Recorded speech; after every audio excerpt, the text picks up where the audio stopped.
Welcome to the Future of Supply Chain, presented by Dynamo. Each episode, we sit down with leaders in the industry as we build the future of supply chain together. Let's get into the show. Here's our host, Santosh Sankar. Hey, ladies and gents, welcome back to the Future Supply Chain Podcast.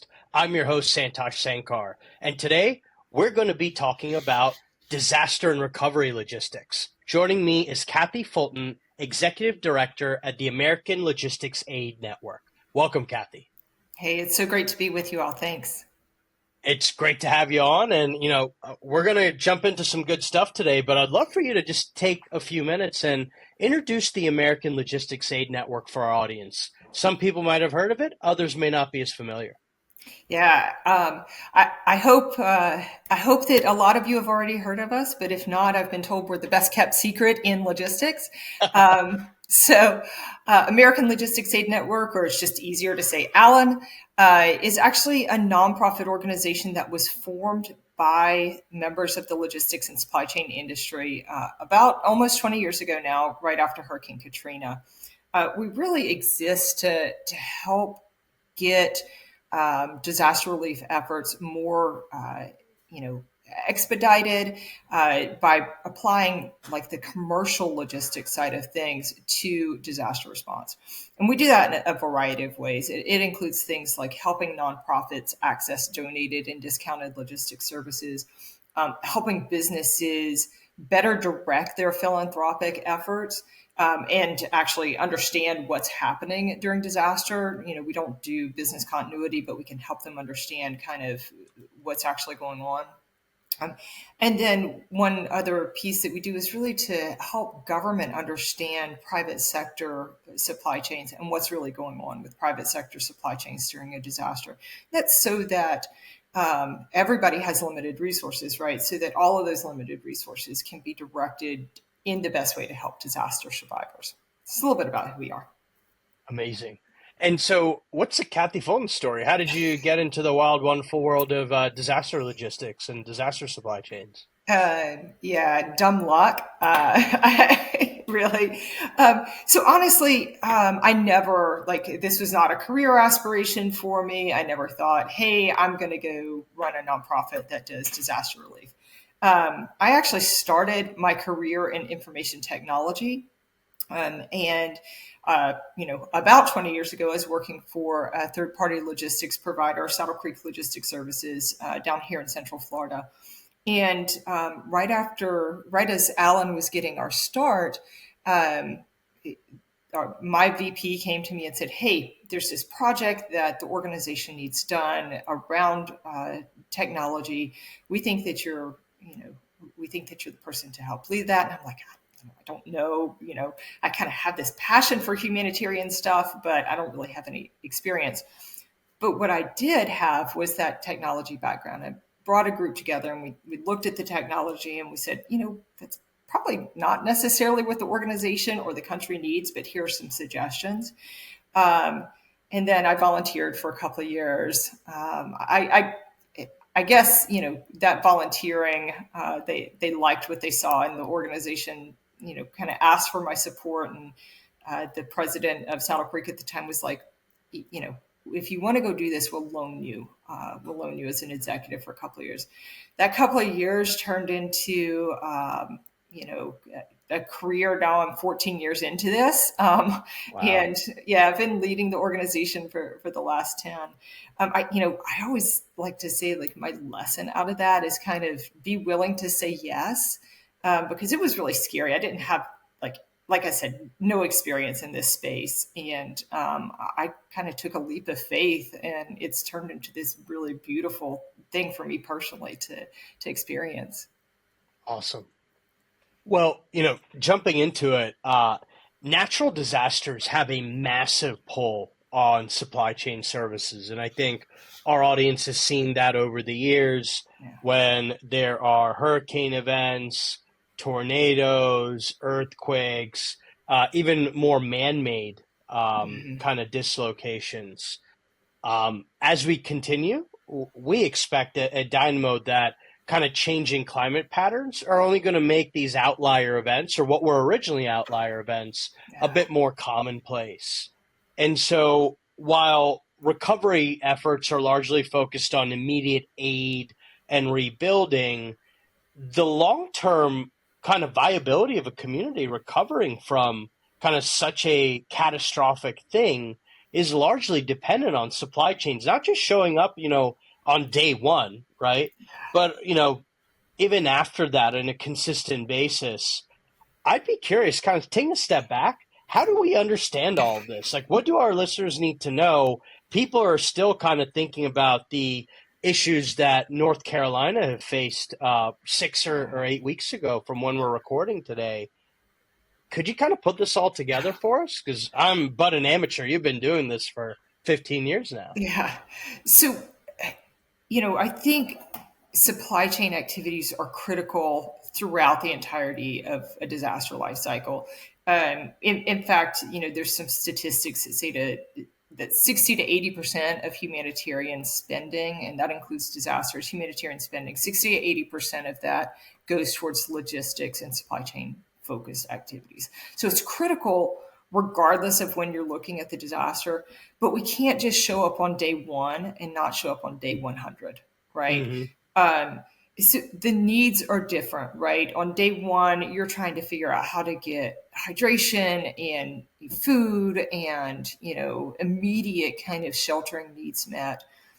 Day 100, you're trying to figure out, okay, how do we get this community back to what it was? How do we rebuild houses? How do we rebuild grocery stores in some instances? Now, Alan doesn't get involved in kind of those, private sector commercial rebuilding activities, but those things are really important to the communities.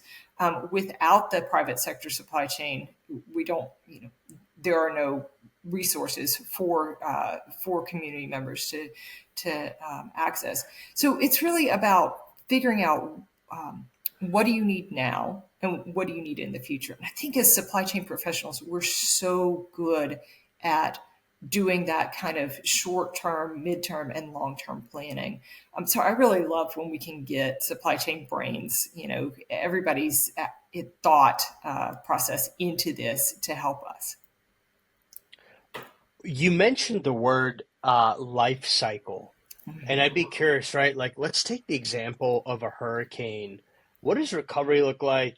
First maybe 24 hours, a week, 2 weeks, 100 days. You teased a bit of it, but perhaps like with an example, we can like really understand how the needs change of the region or locality you're trying to help recover. But then maybe what are some of the competencies required in order to deliver those types of solutions? Yeah, so you mentioned Hurricane Helene, and 2024 we had some massive hurricanes, right? Beryl, whichever, it seems to get forgotten about, but Beryl down in Houston, and Helene and Milton and Debbie, and a bunch of others that even I'm forgetting about, right? So those first 24 hours are critical, right? That's when emergency managers, the firefighters, the police, the local law enforcement are out there rescuing people, right? Trying to make sure that they are safe. It's all about life safety within those first 24 to 48 hours. And then it's figuring out, okay, what have we lost? What has been disrupted or destroyed? And again, going back to that planning piece, what can we recover quickly? If it's just, trees on power lines, how quickly can we get those back up and get, a community back to what they, pre-existing, right? But if it's, we lost the entire water filtration system, like happened in Asheville, North Carolina this year, then that's going to take months, literally months to recover. So for Alan looking at those things, we're looking at, okay, we need to meet those immediate needs. We're not typically moving anything within the first 24 to 48 hours unless it's staging it just outside of the disaster area, right? And then it's quickly getting, with support from our partners, the food and the water and all of those things that are needed right then. And, they're needed for months. However, the way that they're delivered may be different. Sure. And And we're having to deal with, everything that commercial supply chains are having to deal with, like the physical constraints. I mentioned down trees. North Carolina saw roads completely washed out. North Carolina and Tennessee, roads completely gone, right? Months to rebuild. Power, water, communications, all of those things are constraints and things that have to be planned for. But as we move through and public sector begins to restore some of those things and private sector owners of that infrastructure begin to restore some of those things, then we can start talking about those longer term considerations. Okay. We're starting to move plywood and lumber and other materials into North Carolina that can be, for the houses that are ready to rebuild now. But we're also continuing to move things like is solar power systems, right? Because there are areas that it's just too damaged, right? It's going to take a long time to rebuild those things. So we think about it as a continuum, response, recovery. Then, in early next year, we'll start thinking about, okay, how do we mitigate against dealing with this type of disaster in the future? And then we go back into planning. We're constantly, all of the disasters we're working on, we're constantly somewhere within that life cycle. For us, it's really about understanding when a community is going to be able to ready to receive what particular type of support. And I will say, Santosh, though, sorry to cut you off there. All of it takes logistics, right? All of it takes transportation. All of it takes warehousing and material handling equipment, and that's where the network of supply chain professionals really can come to bear and bringing support for those types of things. And, I'd love to kind of talk about who are the people like that enable it, empower the practical relief. Are these kind of volunteers or logisticians that might be sitting in firms such as Saddle Creek or other household names that say, hey, disaster is struck. We're going to take, X amount of weeks to go do our duty in providing support. Is it an internal capability that over time that's been built up within Allen? Could you help us understand that a bit more? Sure. So Allen, it is not an internal capability. There are only 3 of us on staff, and we don't own any warehouses or trucks or equipment. It is entirely reliant on the generosity of the commercial logistics and supply chain providers who do this day in and day out. Why wouldn't we go to the people who do this every single day when we do it episodically, right? Same for FEMA, same for any state emergency management organization, right? Mm-hmm. They don't, even as busy as we have been this year and in previous years, we're still, we're not doing supply chain every single day. We're dealing with disaster every day, but we're not doing supply chain every day. So it is organizations like third-party logistics providers, like trucking organizations. Some of them have foundations that provide support for that. Some of them enable their employees to go and volunteer.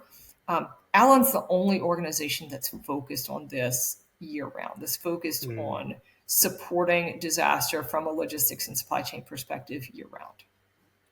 And, I made mention of kind of the greater frequency that we might be experiencing of such severe events. How do we set up our disaster logistics capability to cope with this long term, right? And having kind of capabilities on standby that could complement or maybe even in some regions replace some of the federal, state, local capabilities that you just mentioned. What do we need to do? Yeah, so it's all about building resilient supply chains, honestly. And government resources have their place. Nonprofit organizations have their place. Their missions are pretty well defined, right? But I'm a big proponent of using pre-existing supply chains to ensure that whatever task we're trying to tackle, we're focusing on the recovery, the rebuilding, the restoration, and supporting those pre-existing supply chains. I talked about, kind of Alan's mission set around supporting businesses. Again, we're not getting into business continuity, but when we can help convene conversations, we can help them understand challenges that exist around supply chains and disaster. That's where we want to be supportive, and then helping them think about ways to be more resilient. I was having a conversation earlier this week where we're talking about catastrophic risk, right? And catastrophic risk is, what we saw in Western North Carolina and Eastern Tennessee is just a microcosm of that, with all of the destruction, right? There are events out there that cause much bigger kind of risk, right? But thinking about catastrophic risk requires us to really set aside all of the planning that we've already done, right? We can't do it alone. It's really going to take everybody from emergency management to nonprofit to individual community members to the businesses themselves in order to recover, right? Get us back to any sense of normalcy. We've seen this in big international disasters, whether it's the Indian Ocean tsunami, I think that was 2004, or even the earthquakes in Turkey and Syria. It's maybe only been 18 months. It's the speed, like you said, the frequency. It's really hard to keep up with when these events have happened. But those are the kinds of things that I think are going to help us when we're focusing on those things. I think those help advance the conversation and get us prepared to deal with things like that. What kind of creative ways have you seen local businesses step in to support recovery, right? As a stakeholder inside of a broader community, but also broader value chain, are there things like people should be thinking about? Is there low-hanging fruit? Yeah. For example, I had a friend who runs a food distribution business here. So a couple months ago, as North Carolina and kind of northeastern Tennessee were getting ready to go on this journey of recovery after Helene, he collected a bunch of non-perishable items, diapers, you name it, household products, and they drove it up as a part of a small convoy. Is there something similar to that? What should we be thinking about as Main Street business owners? Yeah, so that's a great question about local businesses. And the first thing that I tell local businesses always, put the oxygen mask on yourself first, right? Make sure that you and your business are prepared to survive a disaster. Take care of your employees, take care of your data, take care of, your customers. Think about, end-to-end supply chain and what are the things that you as a small business can do to support them. It's tough. I run a small organization, right? I know it's tough to find the time to do that preparedness planning, but statistics, I think it was Pew Research did a study that said every dollar that you put towards preparedness and mitigation saves you $6 to $12 in recovery cost, right? So it is worth, if you can invest an hour, it's going to save you $6 on the back end, right? So that's the first thing. Creative solutions. Now, you mentioned your friend who collected resources. Sounds like they were close enough that they are able to make a difference. So that's great. Like those local community members who are close enough to do that. We don't recommend that for people who are 100 or 250 miles away, load up a truck and bring it in.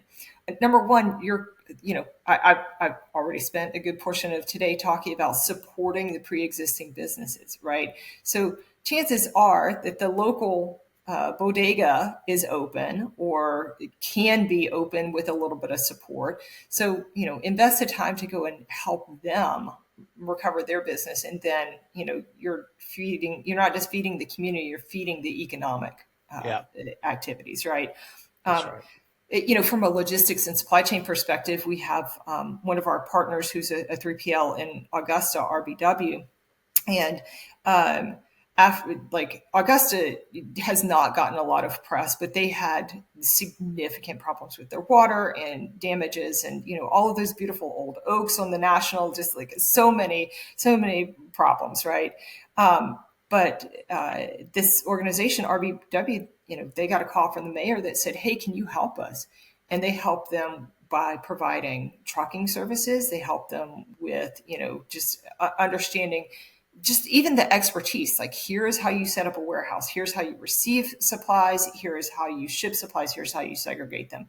I think as logistics professionals, our brains are the best thing that we can provide, right?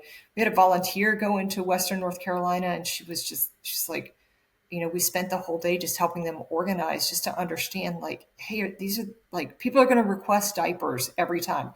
Make sure the diapers are close to the front of the line where you can get them to people quickly.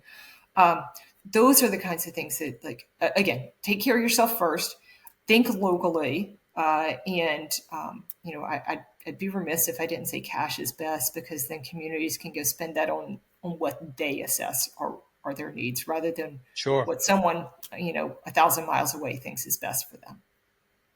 And you mentioned resilience quite a bit in our conversation. What do you think kind of the single biggest blocker is today in ensuring there's a resilient disaster logistics capability for this country? I think it's the recognition that what is the biggest blocker? Thinking that we have to do something outside of the existing supply chains that we have now. We have to ingrain resilience into our supply chains. We have to think about it every step of the way. And that includes things like diversifying your supply chain. Think about, like, where are your sources of supply? They could be physical concentrations, like, there was a single distribution center for a grocer in North Carolina that got flooded. If they had diversified away from a single distribution center, they probably would have been better off. But thinking about how do we ingrain resilience at every step of the conversation, so that it's just like, financial responsibility, or it's just like taking care of our employees. It's just something that's second nature to us, is building that resilience rather than thinking it has to be an external capability. So I'm going to bring us home here. Sure. I like to do what I call rapid fire. These are just kind of fun phrases, statements. I'd love kind of your immediate 10, 15-second response to it. But as we're kind of at the front end of the holiday season here, what's your favorite holiday season memory? Okay, so I grew up in a really small town in North Louisiana called Natchitoches. Natchitoches is famous for a couple of things. Number one, it's where Steel Magnolias was filmed. Number two, there are these incredible meat pies, which is just like this fried, handheld piece of goodness. And it has a Christmas festival the first weekend of December every year. And one of my favorite memories is going to the Christmas festival, marching in the parade, and seeing the lights get turned on, the Christmas light displays get turned on for the first time for the season. Amazing. I love that. What is a bucket list item, goal, something that you want to achieve in the new year in 2025? Ooh, I still feel like I'm finishing up 2024, and it's tough to think ahead. But just quickly, I would say, like, from a professional perspective, we're excited about hopefully growing our team in the coming year, right? And adding some capabilities to support our partners. Personally, I just want to spend more time outdoors. I did not get a chance to do a lot of that. I love to hike. I love to just be outside. I'm hoping to do more of that in 2025. Amazing. And then last but not least, what's a supply chain prediction you have for the new year? I don't think it takes a crystal ball to say that there's going to be a ton of volatility in supply chains, both U.S. domestically and globally in 2025, whether it's, the incoming Trump administration and their policies that have a direct impact on supply chains, or the global just geopolitical situation with Ukraine and Gaza, and both of those things are disrupting and will continue to disrupt our supply chains and cause volatility. So again, doesn't take a crystal ball to see that, but no, it's sometimes we need to state what many might feel is the obvious to kind of increase awareness of it. So it's something I much appreciate. Thank you very much, Kathy, for giving us the download in 101 on disaster logistics and relief supply chains. If folks want to kind of figure out how to get involved, support your organization, we'll include a URL alongside the recording here. But with that, wish you a happy holiday. Happy holidays Thanks to you for joining too. us. Thanks so Cheers. much. Thanks for watching. Follow us at dynamo.vc for all the latest episodes. We'll see you next time.